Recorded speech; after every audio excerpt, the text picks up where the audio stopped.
ஒரு ஃபங்க்ஷன் போயிருந்தப்ப என்கிட்ட ஒன்றும் கேட்டாங்க, கவிதை எழுதினா மட்டும் போதாது அப்படின்னு சொன்னாங்க. எனக்கு அதையே ஒரு டாபிக்காக வச்சு ஒரு கவிதை எழுதலாம்னு சொல்லிட்டு இது ஒரு சின்ன முயற்சி. என்னிடம் ஒருவர் கேட்டார், கவிதை எழுதினா மட்டும் பத்தாது அப்படின்னு கேட்குறாங்க.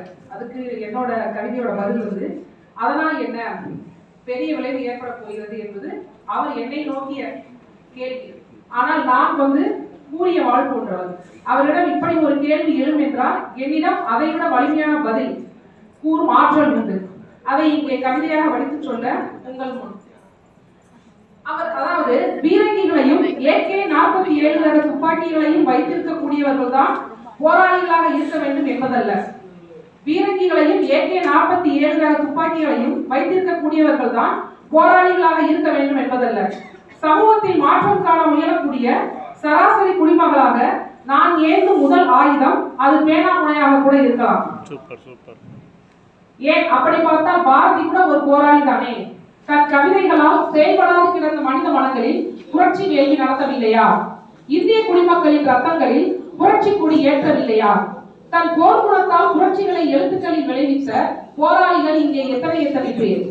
மாற்றத்தை தேடும் அனைவரும் முதலில் எடுக்கும் ஆயுதம் அது பேனா முனைதான் என்றால் அனைத்து சிந்தனையாளர்களும் ஒப்புக்கொள்வீர்கள் தானே. கூரிய கத்தியால் ஒருவரை கொள்வது கூட எளிது. ஆனால் பேனாவை வைத்து சமூக மாற்றத்தை ஏற்படுத்தக்கூடிய எழுத்துக்களை படைப்பதுதான் ஆக சிறந்த பெரிய காரியம். எழுத்துக்களை பிரசவிப்பதில் ஒவ்வொரு கவிஞரும் பிரம்மனை.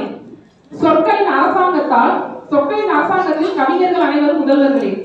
நமக்கு புராணங்களும் இதிகாசங்களும் உண்டென்பதை நமக்கு யாரும் உடல்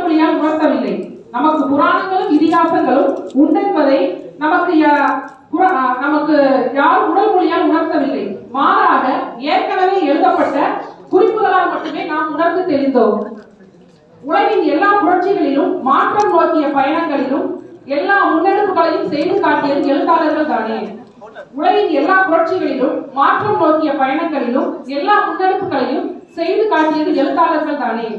அரசியல் சாசனங்களையும் அநீதிக்கு எதிரான முறைமைப்படுத்தப்பட்ட சட்டங்களையும் வழிநடத்திய சாரதிகள் இங்கே படைப்பாளர்கள் தானே. அரசியல் சாசனங்களையும் அநீதிக்கு எதிரான முறைமைப்படுத்தப்பட்ட சட்டங்களையும் வழிநடத்திய சாரதிகள் இங்கே படைப்பாளர்கள் தானே என்றால் அதை மறுப்பதற்கு யார் உண்டு? புத்தியில் கருவுற்று எங்கள் பேனாமுனையில் பிரசவித்த எழுத்துக்கள் தான் எங்களின் அடையாளம்.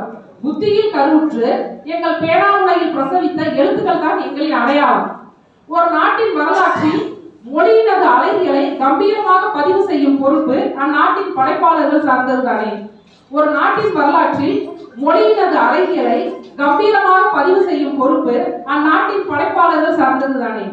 அடையாளங்களை இழந்த இனத்தை பற்றியோ அடையாளங்களை மறந்த ஆதி மொழிகளின் பூர்வீகங்கள் பற்றியோ படைப்பாளர் தோழமைகள் தானே ஆராய்ந்து முடிவு சொல்ல வேண்டும். இவர்கள் நமக்கு கொடுக்கும் பதிவுகள் தான் நாம் வாசித்து மெய்சிலிர்த்து போகும்